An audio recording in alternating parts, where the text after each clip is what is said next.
college. I got my bachelor's degree, my master's degree, and I got pregnant with twins, and that was my holdup on going straight on to law school.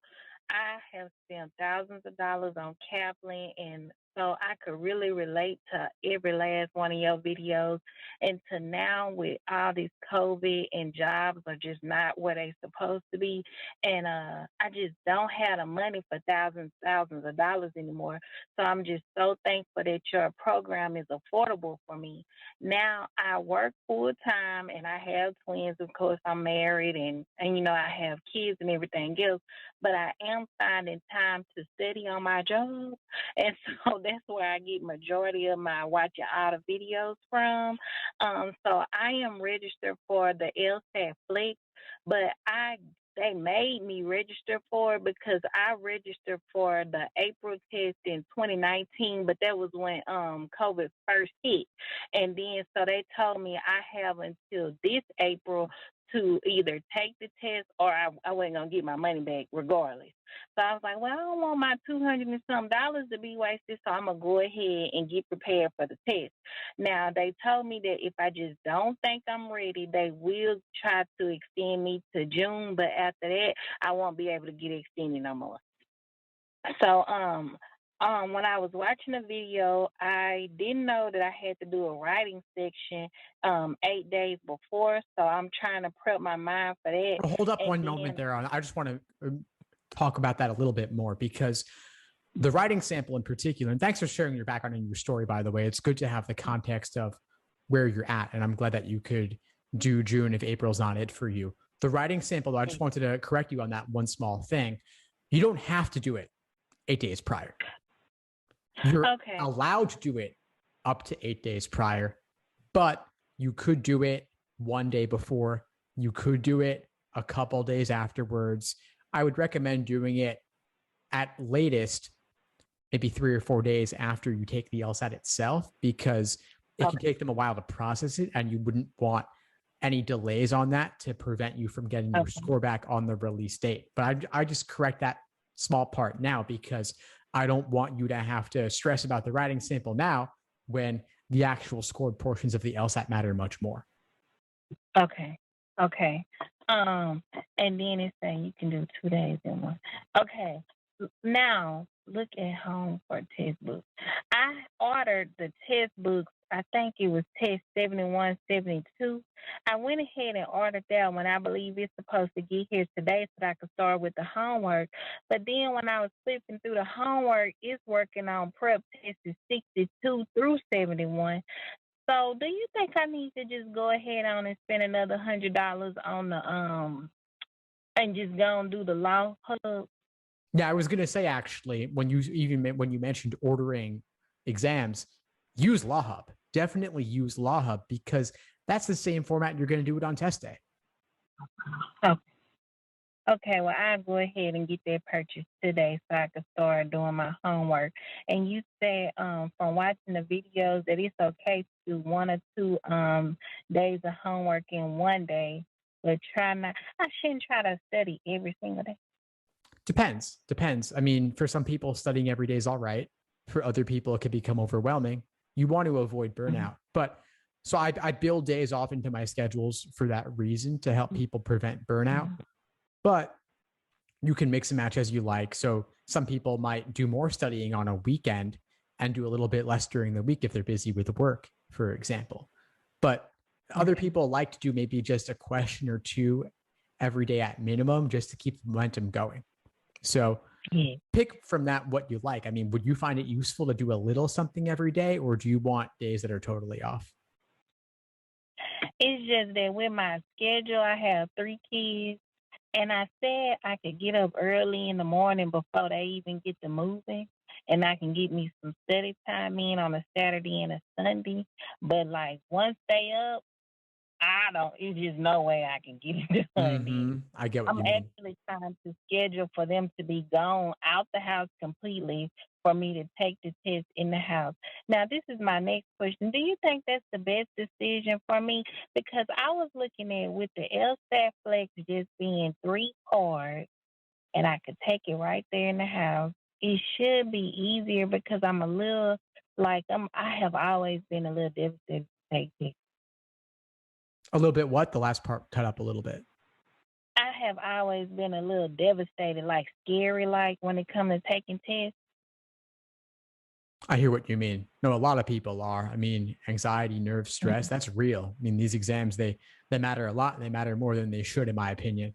But the LSAT being at home, I think, assuming you've got a good internet connection, that's the best way to go for most people. So, assuming that your kids aren't running around causing a ruckus during the exam itself, you got to make sure they're going to be quiet or out of the house at least, ideally. But if you have a good internet connection and you have a good home environment for it, then yeah, I would do it at home. I mean, the fact that you don't have to go to a test center anymore, I think is really nice because the other people could stress you out sometimes, and then you got proctors walking around. I mean, no system's perfect, but I think that this one has a lot of benefits to offer, and so I'm glad they're keeping it online. Yes. And with it just being 3 parts to my test, that's a lot easier than when they start back with 4 and 5 parts, right?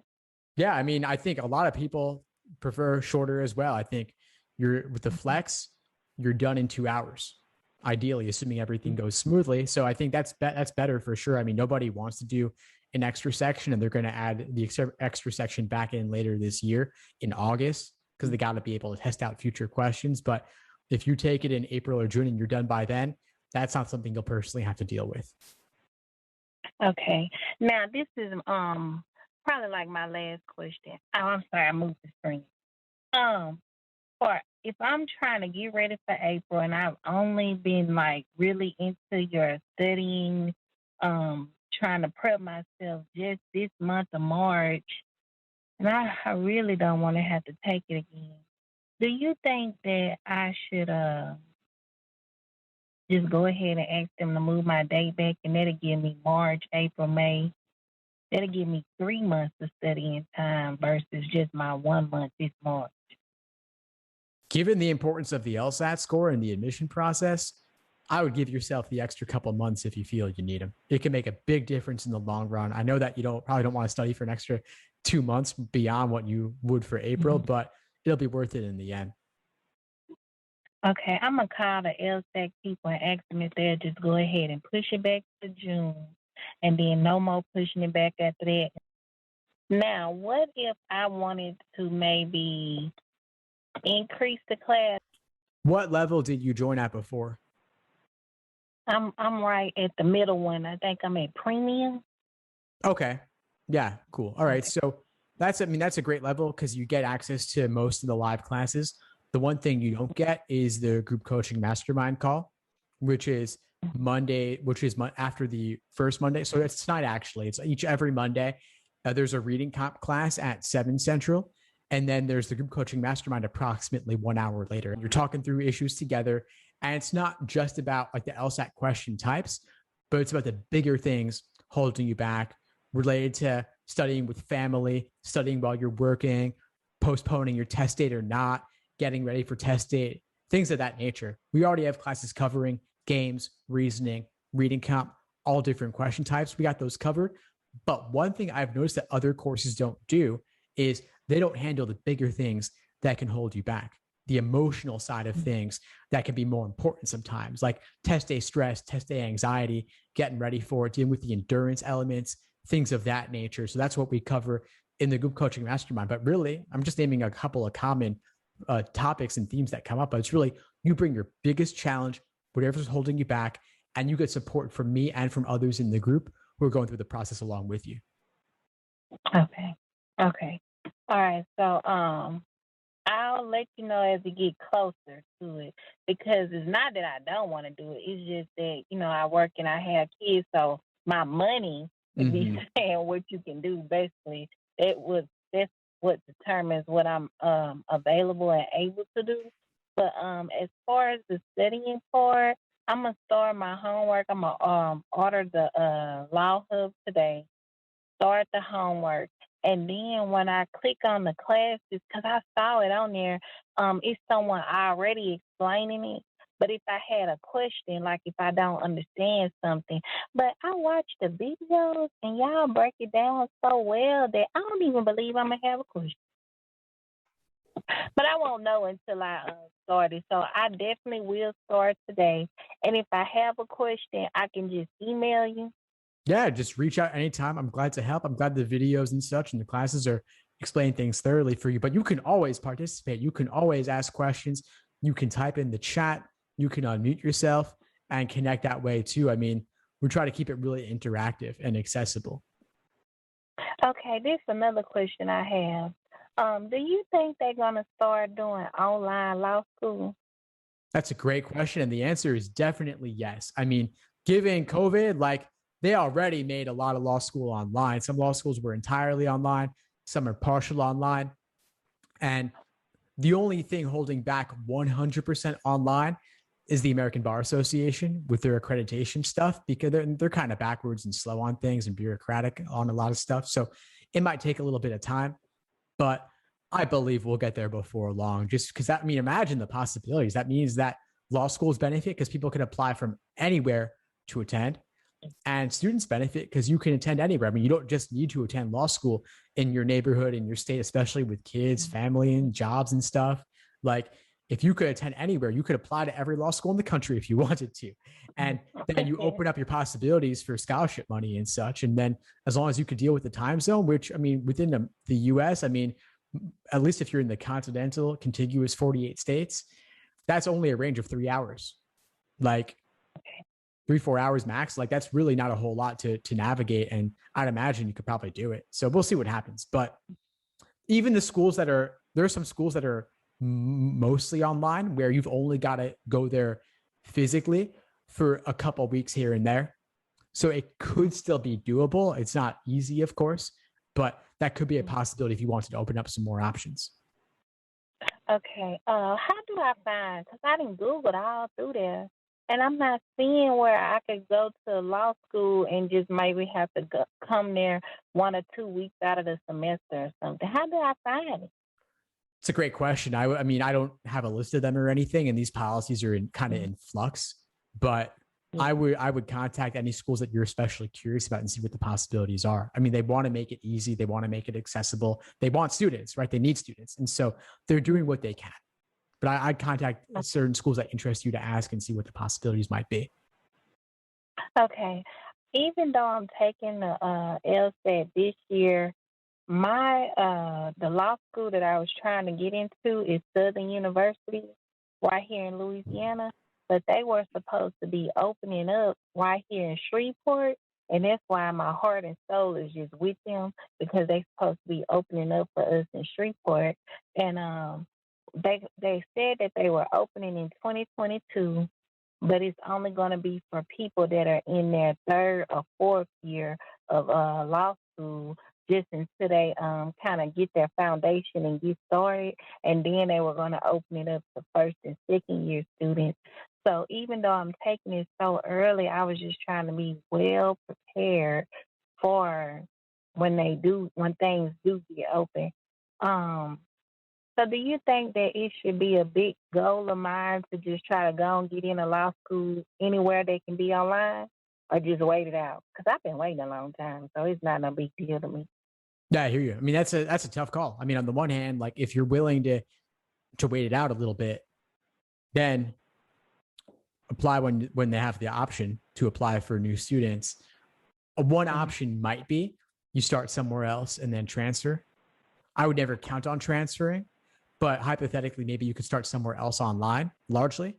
And then if they offer in person for you that you can do, then you could switch and transfer. But I would never count on transferring, but it's a possibility if that makes it workable for you. And who knows, I mean, maybe if the online thing works for you, you just keep with the online. But my one thing would be to never put yourself totally on one school in particular, in part because there's no guarantees, and also because scholarship money. If you have a couple of options, that gives you some leverage. And you don't have to play hardball about it or anything, but we're talking significant money here with tuition. It's worth giving yourself some options. If you could apply to a couple of schools, probably schools that are also geographically nearby, so that they actually consider them competitors to some extent and comparable to some extent, that can help you out a little bit there too. Okay. The only reason why I was looking in Texas, but then everyone kept telling me that the bar for Louisiana is different from any other state. So it's better to try the law schools here in Louisiana because they can teach you to pass their bar. That's a great point. Yeah, I mean, I could see Louisiana potentially, maybe it's due to the French connection. I'm not sure, but if it's possible that there's some legal differences there and the bar exam would be different content, then I could definitely see that being a valid point. So I might look at some schools that also, if it is, do you think it's due to the French connection? Because I'm not sure about that. I don't really know. I don't even know what French Connection is. I work for Shreveport City Court, and they were the ones. I'm talking to the prosecutors and the attorneys and stuff, and they were the ones telling me, there's no point in wasting your money on real big colleges because at the end of the day, our bar, and we still on, I guess, like an older system of law.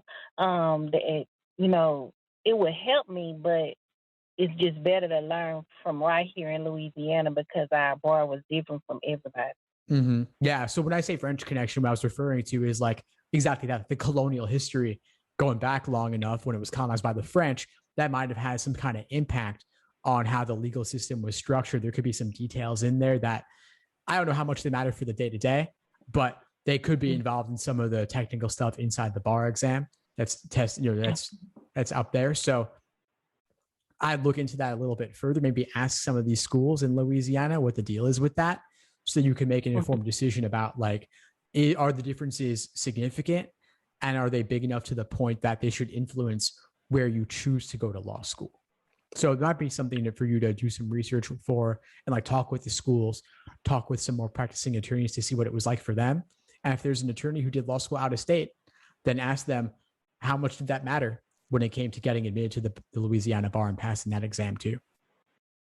Okay. Well, those are all my questions for right now. I just got to make sure I get my Law Hub book ordered and start my homework.